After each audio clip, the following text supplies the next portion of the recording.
नमस्ते एंड जय हिंद। बहुत दिनों बाद आपके सामने आ रहा हूँ। और हाँ, कभी कभी होता है ना कि हमारे पास में कंटेंट का अभाव हो जाता है, और कभी कभी ऐसा होता है ना, भर भर के वेब सीरीज, भर भर के मूवीज और भर भर के चीजें आ रही होती है। क्या बनाऊं, किसके ऊपर रिव्यू दूं, क्या करूं क्या नहीं, कुछ समझ में नहीं आता। ऐसा ही कुछ मेरे साथ भी हो रहा है, क्योंकि मेरे पास में तीन मैं मूवीज देख चुका हूँ, और वो तीनों मूवीज मेरे को रिव्यू करने की बहुत इच्छा है। मैं लाइन से सोच रहा हूँ कि आज ही रिकॉर्ड कर दूं, धीरे धीरे करके उसको अपलोड करूंगा। आज एक करूंगा, या फिर कल एक अपलोड करूंगा, परसों एक अपलोड करूंगा। थर्सडे को तो हमारा काश तू मेरे होते आता है, उसके बाद में और एक अपलोड कर दूंगा।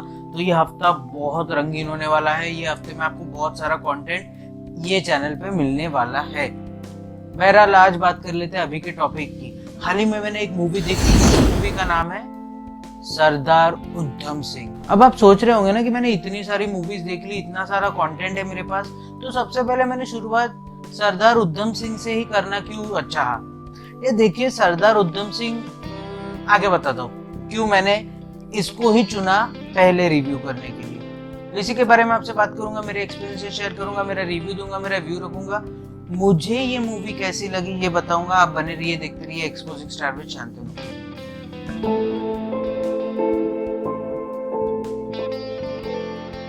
तो हाल ही में मैंने एक मूवी देखी।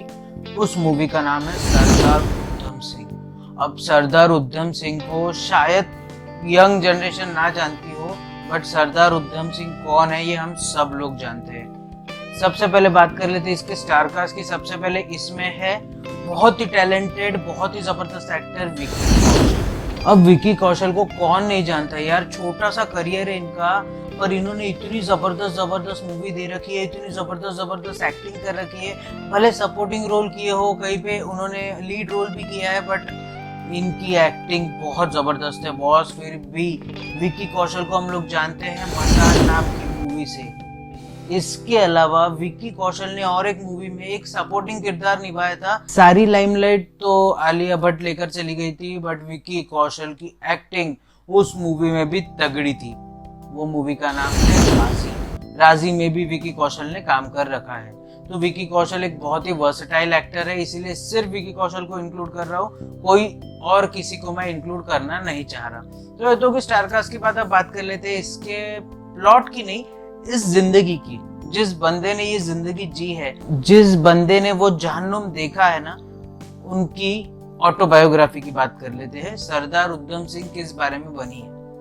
तो आप जैसे कि जानते हैं ना कि 90s का जमाना, जो 1910, 1911, 12, 13, 14 या 1910 से लेके 1920 तक के जिस तरीके का इंडिया में बर्बरता चल रही थी, ब्रिटिश हुकूमत अपने चरम पे थी। ब्रिटिश हुकूमत हम लोगों को इतना दबा रही थी, इतने हमारे क्रांतिकारियों को मार रही थी।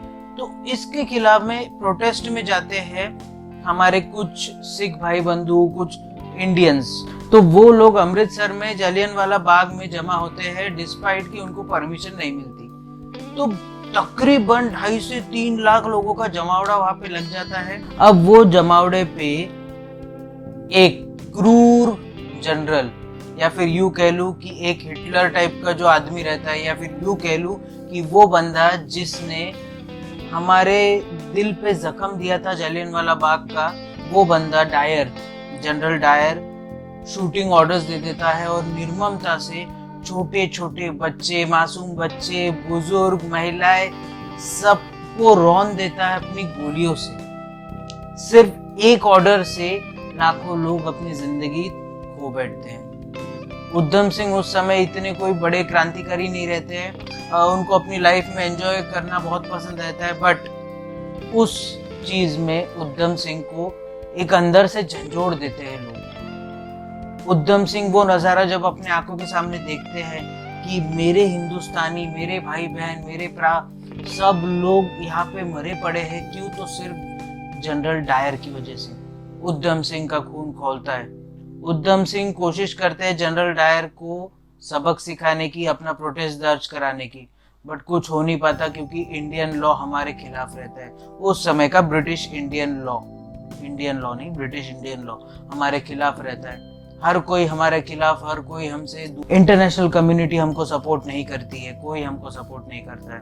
फिर उद्धम सिंह फाइनली कोशिश करते हैं कि थोड़ा वेट करे, जब तक हवा हमारे रुख में ना बहे तब तक कि हम लोग कुछ ना करें। उद्धम सिंह 20 साल तक के इंतजार करते हैं, उस बदले की आग में जलते रहते हैं, उस बदले की आग में झुलसते रहते हैं, जो बदले की आग उनको 17-18 साल की उम्र में लग गई थी।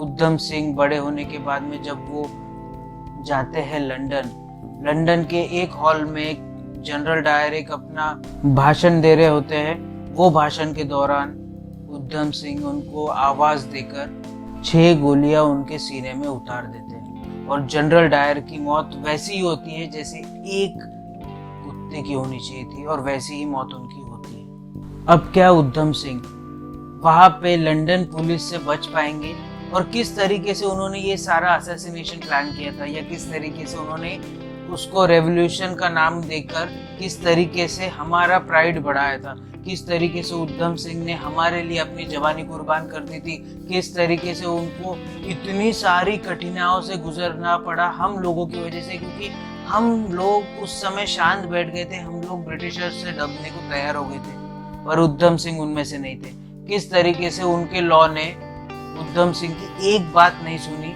उद्धम सिंह को फांसी दे दी गई। पर हाँ, वो फांसी किस तरीके से दी गई, क्या उसके पीछे पॉलिटिक्स थी, क्या उसके पीछे चीजें थी, ये सब चीजों के बीच में उद्धम सिंह का सारा संसार बसा हुआ था। उनके दिल में सिर्फ एक ज्वाला धधक रही थी, वो थी क्रांति। उनके सीने में सिर्फ एक तमन्ना थी, वो था मेरा आजाद Hindustan.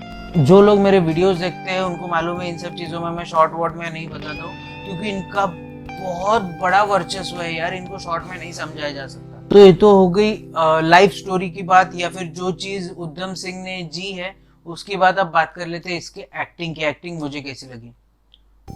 Vicky Kaushal in the role of सरदार उद्धम सिंह, सिंपली आउटस्टैंडिंग, बहुत जबरदस्त एक्टिंग है। मतलब आपको जरूर मैं ये कहूंगा कि ऐसा लगेगा कि विकी कौशल कहीं पे ओवरडू कर रहा है, आपको ऐसा लगेगा, बट वो चीज अंदर से जब आपको लगेगा कि यार, आप याद करोगे कि जलियांवाला बाग जो हुआ था उसकी जो टीस है आज भी उद्धम सिंह के दिल में दबी हुई है, वो कहीं ना कहीं से तो निकलनी थी। तो उस रोल को निभाने के लिए विकी कौशल ने बहुत मेहनत की है और ये दिख रहा है।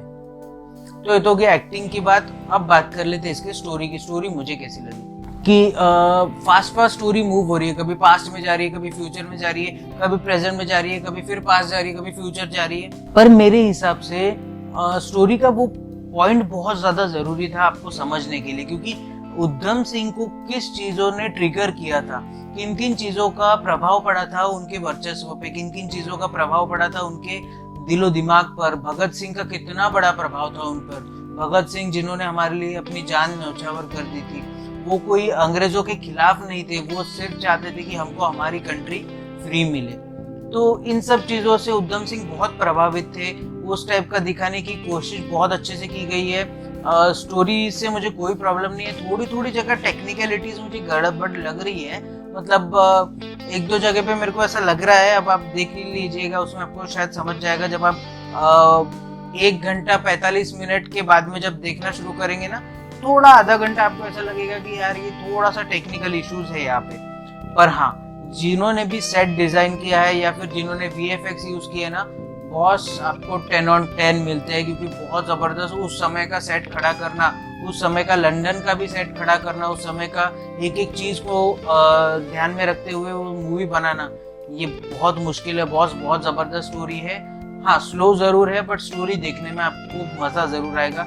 बस हाँ, जब आप वो जालियांवाला बाग के बाद वाला चीज देखेंगे ना, तो शायद आप थोड़ा सा फॉरवर्ड जरूर करेंगे, क्योंकि उनका दर्द, वो लोग जो वहाँ पे इंजर्ड पड़े थे, उनका चीखना चिल्लाना, उनको स्टिचेस लग रही है, उनके पास में दवाई नहीं है, ये देखकर शायद आपकी रूह कांप जाए। तो प्लीज आप बच्चों से दूर रह के ये देखिए, उनको ये जरूर दिखाइए कि किस वजह से हम लोग ब्रिटिशर्स को उस टाइम हेट करते थे। आज हेट नहीं करते यार, पर वो डायर को जरूर हेट करते हैं आज भी, क्योंकि उन्होंने हमारे भाइयों को, हमारी माताएं बहनें जो भी थी, उन सबको बर्बरता से मारा था। अब जब इसकी स्टोरी की बात कर ही रहे हैं, तो इसके डायरेक्टर कैसे पीछे रह जाए। इसके डायरेक्टर है सुजीत सरकार।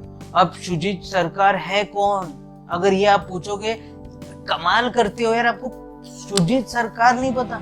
सुजीत सरकार ने विक्की डोनर जैसी मूवी बना रखी है।